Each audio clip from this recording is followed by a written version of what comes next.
Alright guys, today we're going to do an oil change on a 2020 Ford Escape. Some of you guys have been asking me to step away from some of my bigger jobs and start showing you some more maintenance stuff. So this vehicle's got, I think, 36 or 30,000 miles on it. 30,713 is what it has on it. So let's get it racked. Let's get it up in the air.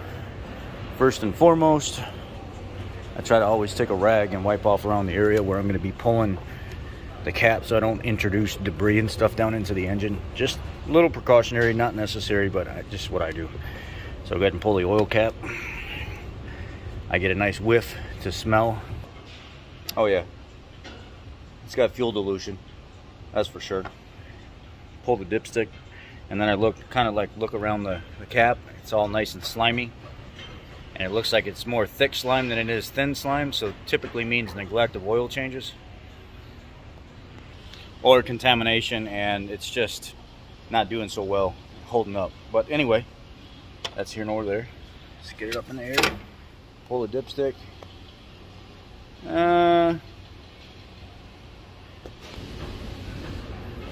Not terrible. Let me see if I can turn this light on.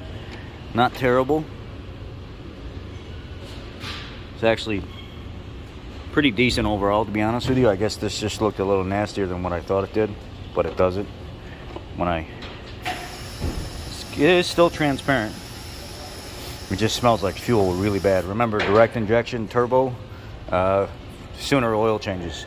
None of you fit a 7,500 mile plus category. Every one of you are more than likely going to fit a 5,000 mile or less oil change category. I'll go ahead and check the air filter and everything while we're here as well. Normally I could just wiggle those out of there. This is a pressure release tab. Remember Elmer's sleeping river oh yeah, Jack Hansen was there. Yeah, what a fucking prick. That's why everybody left. Now when you come under here, you got to take like the bazillion freaking screws all around this plate on the bottom that somebody left tons of them out already, didn't even put them in there. So take this lower plate off. All right, while we're underneath it, we're going to do a quick inspection. Well, it's got a CarQuest filter. Brakes are probably 60, 70%, more like 70%. Rotors look good. Tires are above the minimum, but yeah, they're still safe. Oh, they're good. Tires are still good. By 6:30 seconds. 6:30 seconds, yeah. They're all wearing even. Brake pads are good.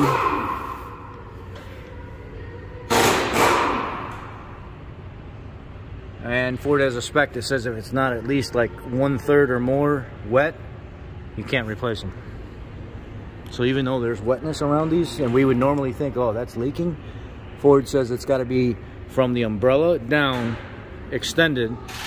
If you divided this in 3 sections, it has to be more than the divided section, the first third or something like that. That global service bulletin I talked to you guys about, so they're not going to let me do anything about that. And let's see. Oh, what do we got here? And even though this is moist and it's like this PTU seal is starting to get some fluid buildup and stuff around it, if it ain't leaking or it's not building up fluid that's gonna drip, like there's no drips here, it's just moist, they won't let you replace it. It's not in spec to replace. So yeah, let's go and get the oil changed. And it looks like a Motorcraft style, but it's not. It's a CarQuest, and the Motorcraft filters don't fit exactly, but this one here fits pretty good. So we're gonna give that a shot, try it out.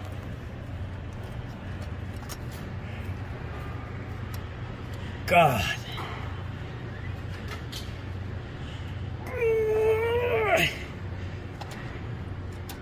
What the hell?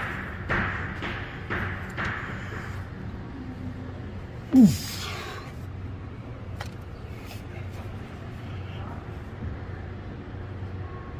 Oof. Oh, God. I'll tell you why this filter's like this.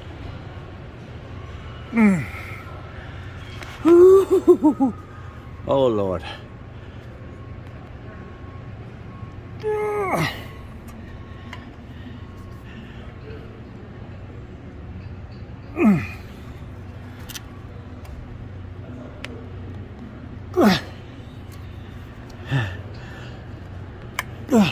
Holy crap.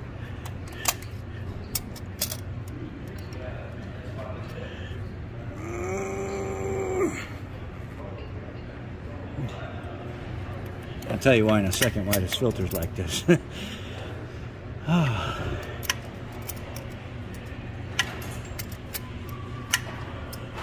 These vehicles have been sitting on an auction lot waiting to be sold. People traded them in, dealers trade them across the network. They're good vehicles. They just sit and wait to be traded though. And these filters, hurts. These filters dry up, and seals dry up, and they get locked up there. And they don't want to come off.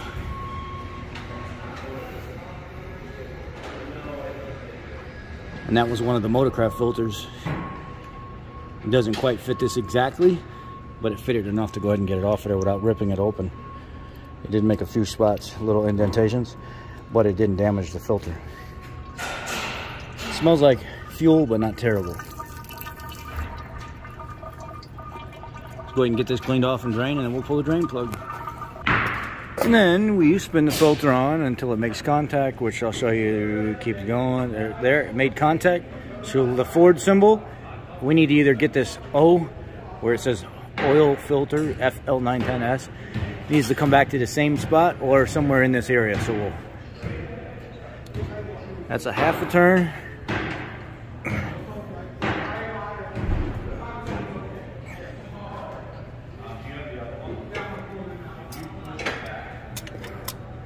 We're gonna go ahead and use the same. Oh wait, we got to switch.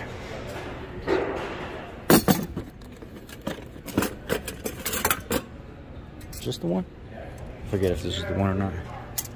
No, that's.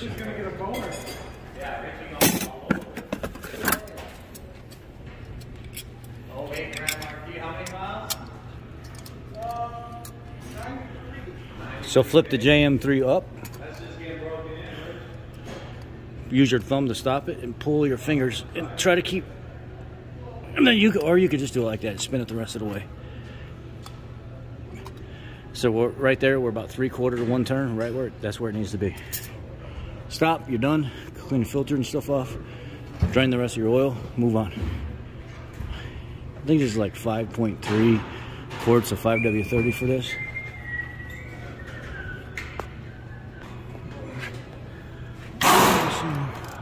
$15mm. Crack it loose. With the drain pan.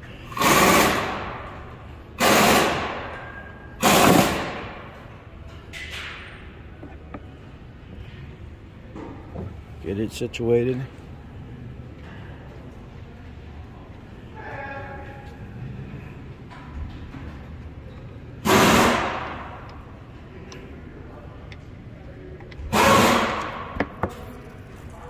That was clean. That was clean. Yeah, baby. So we'll let it sit here and drain. Go get our oil. Look at that beauty right there. 08 Grand Marquis.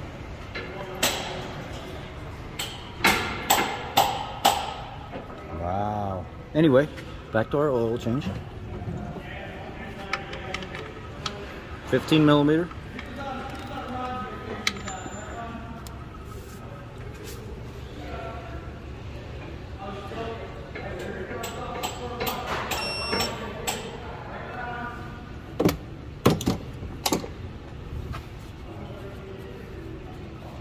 Wipe it off.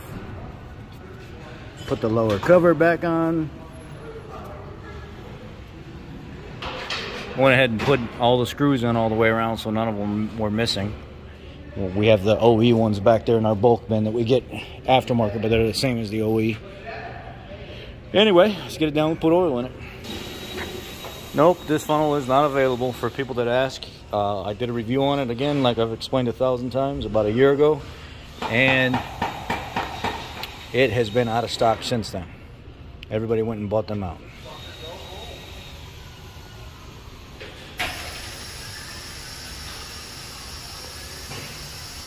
Sorry about that. I had to stop in the middle. I got a call. I was talking to one of my subscribers here. I got one of his vehicles here at the shop, and I had to give him an update. Check the oil level. It's right there above the dot. If you catch it on an angle, you see the little line right there. Look at the top dot, and then you see how it goes from being a slick shiny to start like a dull shiny.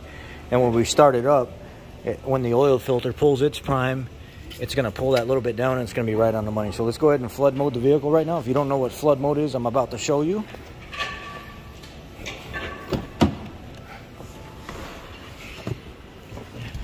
Seeing as this is a push button start,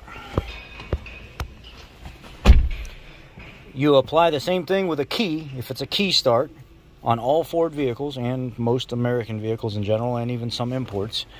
Don't go trying it if you're not careful about the situation, because you'll over rev the engine if you don't have flood mode.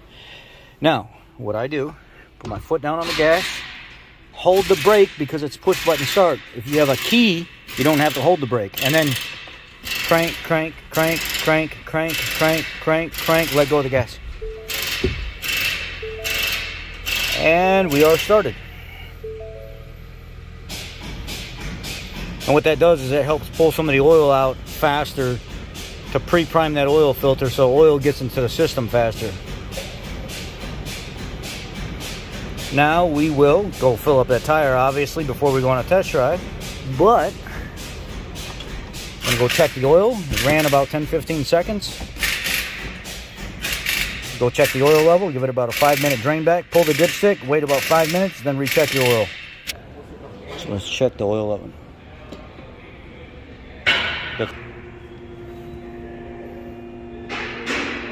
Now we're right to the top of the hash marks right there. We're good.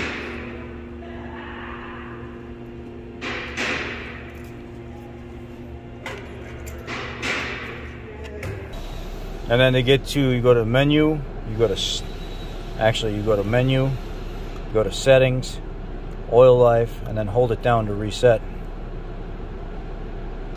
That had 95% oil life left on that oil. But I bet you this vehicle sat and idled and idled and idled and idled and idled at the auction place. And that's why it smells like such bad fuel contamination. This is why I tell you guys all the time, do not let your vehicle idle. Do not let it warm up for an extensive amount of time during the winter. Let it warm up just enough to get just a little bit of warmth in the car. Not completely warm, but get it in and go. Drive it. People don't listen though. And that's what ends up happening. Their vehicles don't last as long because they don't listen. Anyway, I'm going for a test drive now. This video was sponsored by JM3, JM3 Oil Filter Wrench. www.jm3oilfilterwrench.com. Go check him out. He's got all kinds of different oil filter wrenches. Even the plastic cap ones that I didn't think he had an oil filter wrench for, that have the cartridge filter, he's got the ones that fit that as well, in the same style wrench you've seen in this video. Y'all be blessed. Take care. Have a great day. And I'll see you later.